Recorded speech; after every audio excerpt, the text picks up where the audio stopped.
क्या आपने कभी सुना है कि एक आत्मा बच्चों को पाल पोस कर बड़ा करती है? दुनिया में कुछ आत्माएं डराने के लिए नहीं होती, बल्कि बचाने के लिए होती हैं। एक ऐसी आत्मा है जो दो छोटी लड़कियों की माँ बन जाती है। फिल्म का नाम है मामा। कहानी शुरू होती है जेफरी नाम के एक आदमी से, जो अपनी जिंदगी से पूरी तरह टूट चुका होता है। गुस्से और डिप्रेशन में वह अपनी पत्नी की हत्या कर देता है। इसके बाद वह अपनी दो छोटी बेटियों विक्टोरिया और लिली को लेकर जाता है, पर उनकी कार का एक्सीडेंट हो जाता है। बच्चों को लेकर वो जंगल में चला जाता है। वह जंगल के बीच एक सुनसान केबिन दिख जाता है। उनको लेकर अंदर चला जाता है। विक्टोरिया को कुछ महसूस होता है कि जैसे कि वहां कोई हो, लेकिन जेफरी उन्हें अंदर ले जाता है। जेफरी का इरादा होता है कि वह अपनी बेटियों को भी मार देगा और फिर खुद आत्महत्या कर लेगा। वो विक्टोरिया का चश्मा उतार देता है और उसे मारने के लिए बंदूक तान देता है। लेकिन जैसे ही वह ऐसा करने वाला होता है, अंधेरे में से एक अजीब सी परछाई आके उसे ले जाती है। विक्टोरिया को सब धुंधला सा दिखता है, क्योंकि बिना चश्मे के उसे दिखाई नहीं देता। दोनों लड़कियां डरी हुई सहमी सी उस केबिन में ही रह जाती हैं। उन्हें भूख लगती है। तभी वहां कोई परछाई एक फ्रूट उनके आगे फेंक देती है। ये देख वो खुश हो जाते हैं। 5 साल बाद दिखाया जाता है। लुक्स अभी भी बच्चे और जेफरी की तलाश कर रहा है। रेस्क्यू टीम का फोन आता है, उन्हें कार मिल गई। कार में मिले खिलौने की मदद से रेस्क्यू टीम उस केबिन तक पहुंचती है और दोनों लड़कियों को जिंदा बाहर निकालती है। लेकिन अब दोनों लड़कियां सामान्य बच्चों की तरह व्यवहार नहीं करती। उनका चलने का अंदाज, खाना खाने का अंदाज जानवरों जैसा होता है और किसी ऐसे इंसान से बात करती रहती हैं जो किसी को दिखाई नहीं देता। डॉक्टर बताते हैं कि उन्होंने इतने साल अपने मन में एक केयर टेकर बना लिया होता है जो इनकी देखभाल करता था। लड़कियों को घर लाया जाता है, लुक्स लड़कियों कमरे में जाता है, उसे देखकर विक्टोरिया चुप जाती है। लुक्स उसे चश्मा देता है। वो पहनकर उसे लुक्स में अपने पिता दिख जाते हैं। वो लुक्स के पास जाती है। डॉक्टर कोर्ट ने लड़कियों की हालत बताता है। उसके मदद से लुक्स और उसकी गर्लफ्रेंड एनाबेल लड़कियों को कोर्ट से परमिशन लेकर गोद लेता है। घर में आने के बाद अजीब घटनाएं शुरू हो जाती हैं।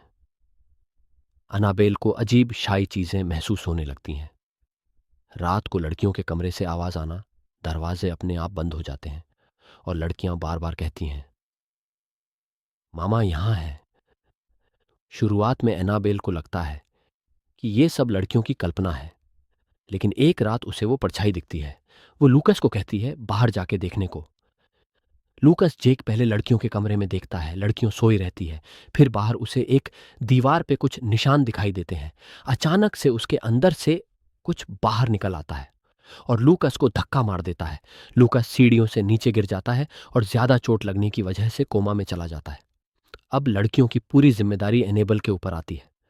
एनेबल डॉक्टर को अपनी बातें भी शेयर करती है। डॉक्टर विक्टोरिया से सब बातें जानने की कोशिश करता है। लड़कियों ने की हुई ड्राइंग्स को देखकर वो उसके पीछे की सच्चाई जानने की कोशिश भी करता है। वो हॉस्पिटल जाके पूछताछ करता है। यह एनेबल को पूरी तरह से किसके होने का एहसास होने लगता है, जैसे कोई उसके पीछे हो या आसपास हो।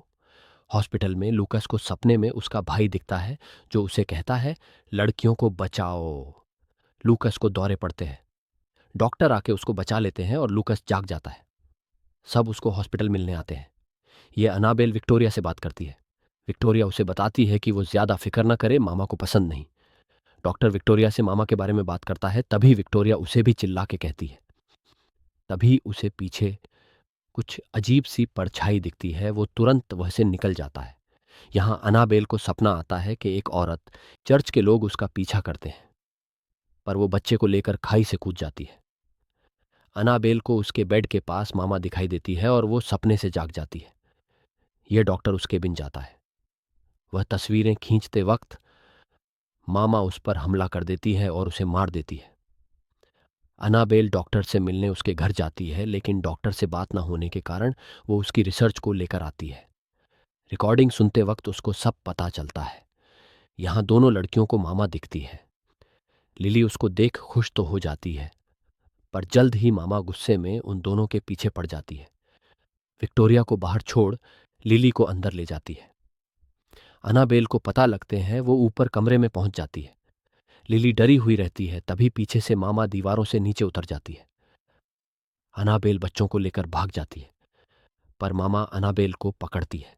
वो उसे मारने ही वाली होती है, पर विक्टोरिया कहती है, मामा तुमने वादा किया था कि अनाबेल को कुछ नहीं करोगी मामा। विक्टोरिया का चश्मा तोड़ देती है और अनाबेल को बेहोश कर देती है। उसी वक्त उनकी आंटी आ जाती है। मामा आंटी के अंदर जाती है और उन बच्चियों को लेकर जाती है।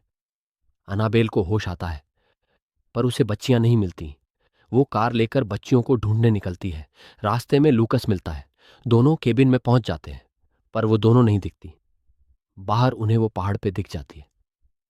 दोनों दौड़कर वहां जाते हैं। मामा लड़की को लेकर जा रही होती है, तभी लूकस उसे पकड़ लेता है। मामा गुस्से में उसे मारने वाली होती है, पर अनाबेल उसे उसका बच्चा दिखा देती है। मामा दुखी होकर उसको लेती है, पर कपड़ा हटाने के बाद उसको बस कंकाल दिखता है। वो बहुत दर्द में होती है। उसका मासूम चेहरा दिख जाता है। तभी पीछे से लिली उसको आवाज देती है। मामा देखती है। उसको लूकस और अनाबेल आने नहीं देते, तो वो गुस्सा हो जाती है और लूकस और अनाबेल को जख्मी कर देती है। विक्टोरिया को बुरा लगता है।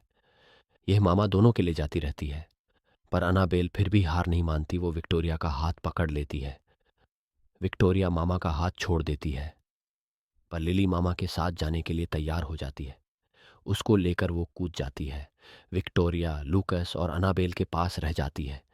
लिली मामा के साथ खुशी से उसकी दुनिया में चली जाती है। एक इंसान मरने के बाद भी प्रेम कर